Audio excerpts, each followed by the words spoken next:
Hey guys, welcome back to episode 12 of the Trail Project. I'm going to be working on the SCX10, really simple today. It's going to take a couple of days because I need to do some custom parts, but I'm going to be moving the battery back to the front or across the chassis there, and then obviously I need to move the electronics around as well. I'm going to take all this stuff off, take all the electronics out and see where the battery is actually going to fit, and I need to make some little custom brackets just to hold that battery tray in place. It's going to take a couple of days of filming, but yeah, I'm going to try and get it done for before the next trail.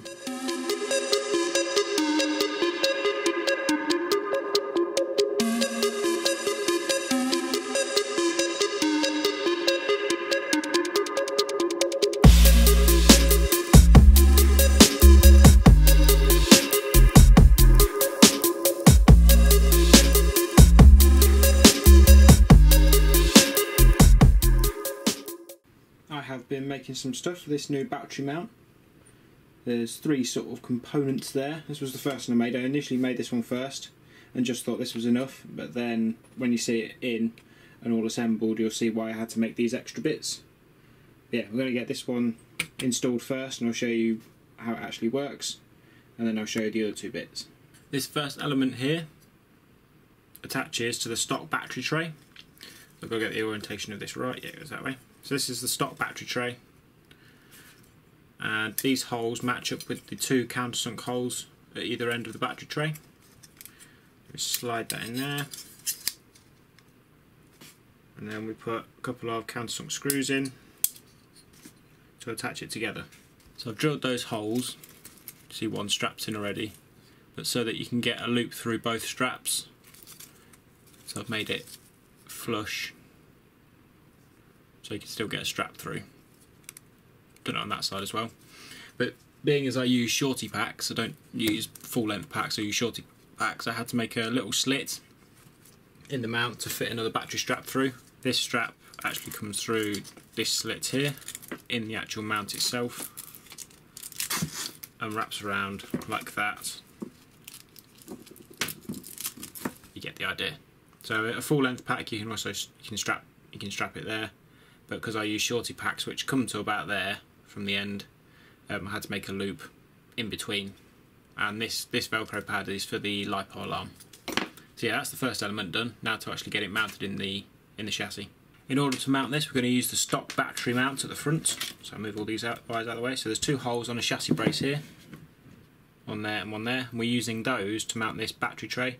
So originally at the front you could mount the battery lengthways across here, but we're mounting it horizontal upon this face here. So I've drilled two holes in the top. They get a countersunk screw, the big long countersunk screw that came with the battery tray. They fit into there with those two battery mount posts, plastic ones, and they screw into there. Now I'm only going to mock this up for now because it has changed. So originally I was just going to use that, and that was enough. You see the battery mounts there, it's fairly solid, and there's still clearance for the servo, and there's clearance for the drive shaft down there as well, and for the links. So originally I was going to work with that, but then I realised there's no real place to put the electronics that are close by. I could mount maybe the ESC or the receiver on there, but not both. I changed my plans and built this electronics tray. So you see I've already had the double hook Velcro pads on either end. Drilled 4 holes in here, so these two wider holes go at the back, and go through the same holes. So yeah, that mounts to the same holes as this section here, and that's where the electronics are going to go. But as you can see, there's still quite a bit of wiggle room there with the weight of a battery on the back and the electronics on the front. It's only mounted on those two positions there, so it'll be strong enough, but I wanted it to be a bit more sturdy. So that's where these come in, these little braces. Originally had some little steel plates that sat on the chassis legs and held this wheel arch cover in, because it kept going into the area where the servo wasn't catching on the servo. I pushed those back and just held those back with a couple of little steel plates. I've taken those off and made these little aluminium L brackets instead, and they fit into the same holes and do the same job. They hold that wheel arch back. So once those little L brackets are attached like that, you can see there's a little bit of gap there, but that will pull down when you bolt it together. And with that bolted in, you can see it is properly sturdy because there's 4 mounting positions rather than 2. It's not just resting on those 2 at the back there. It's also mounted at the front, and that's also stabilised this rear battery tray as well. That's solid. No chance of anything breaking or snapping or coming off. From underneath, you can obviously see that those bolts are protruding out quite a lot, so I do need to shorten those. It does clear the servo. The actual steering arm from the servo to the knuckle hits the chassis anyway, but that hits before the servo touches the top of this plate, even on full articulation either side. Now this top plate I know is not square at all. It's just because this hole is a little bit lower and this hole was a little bit higher, so it's just kinked it to the side, but that's not really much of an issue. I'm not too bothered about it. But yeah, that's my custom battery mount and electronics mount. And now what I can do, I do need to extend the motor wires on the motor, but I can click the ESC onto there and the receiver onto there. So with the electronics all wrapped around up in here, all nice and neatly, and the battery lower down and up front as well. We've got a forward weight bias, which is going to be much better for climbing hills, which is what I wanted. While I shorten those bolts and get all the electronics tidied up and show you at the end, is I'm going to try and get these tyres off the wheels and mount them to the bead locks, because I want to give these tyres a go. They're actually pretty good. You guys will have seen already that I had the Proline Higher Axe tyres, and I do like them. They're really, really good tyres, but I'm just getting a bit bored of them now and just want to try the stock tyres on these bead locks and see how they perform. I didn't put too much glue on, so it shouldn't be too much of a difficult task. I've got them on a baking tray with some covered in tin foil, just so they don't stick to the tray. So yeah, got them sorted there, and I've preheated the oven to 160 degrees C or 325 degrees Fahrenheit. I'm going to stick them in for 20 minutes.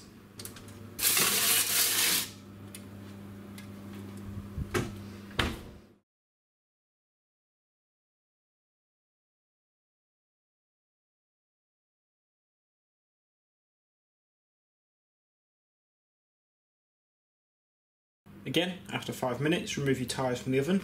Again, wearing gloves, just to protect your hands from the heat. And just break the bead on the back and remove the wheel. Really simple, really easy. And you can reuse everything again.